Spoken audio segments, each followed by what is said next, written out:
જય હિન્દ, જય ભીમ, જય વિયતમાં.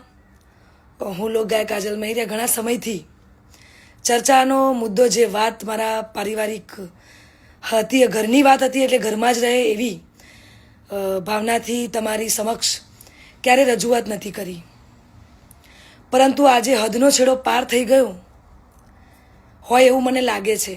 આજે વિડીયોના માધ્યમથી જણાવું છું કે ગત તારીખ 10/10/2025ના રોજ મેં મારી મરજીથી અને પૂરી સ્વભાન અવસ્થામાં ભારતીય સંવિધાનના નિયમો અનુસાર ભારતના સ્વતંત્ર નાગરિકતાના નિયમ મુજબ પુખ્ત વયે મેં મારી મરજીથી અલ્પેશ જોડે લગ્ન કર્યા છે.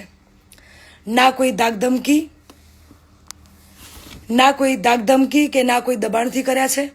અલ્પેશ અને મારું પોતાનું રિલેશન છેલ્લા 1.5 વર્ષથી હતું.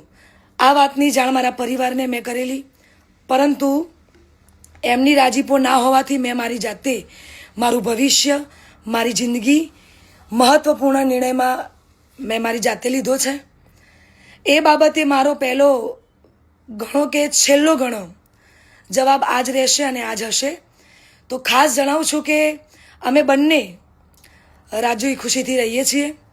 હું મારી આ પર્સનલ વાતમાં ના કોઈ સમાજને કે ના કોઈ વડીલોને ગેરમાર્ગે દોરવા નથી માંગતી. એટલે હું સનાતન ધર્મમાં માનું છું અને સનાતન ધર્મ પ્રેમી જનતા પાસે સાથ અને સહકાર માગું છું. અને ખાસ એ વાત કે હું ધર્મ પરિવર્તન કરવા નહોતી માંગતી, એટલા માટે અત્યાર સુધી હું ચૂપ હતી.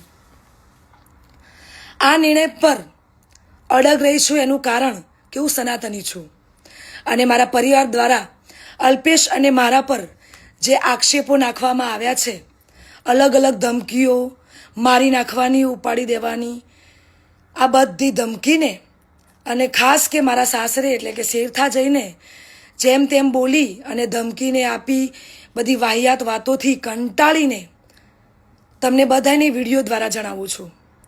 અને આજ પછી આવી કોઈ પણ ફાલતુ વાતોનો મારે જવાબ આપવો પડે એવું હું જરૂરી નથી માનતી.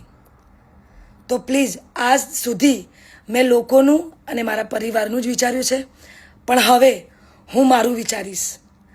આ ઉપરાંત કોઈ પણ ખરાબ કોમેન્ટ કે હેરાનગતિ પહોંચાડશે તો ભારતીય ન્યાયતંત્રની મદદથી કાયદેસરની કાર્યવાહી કરવામાં આવશે.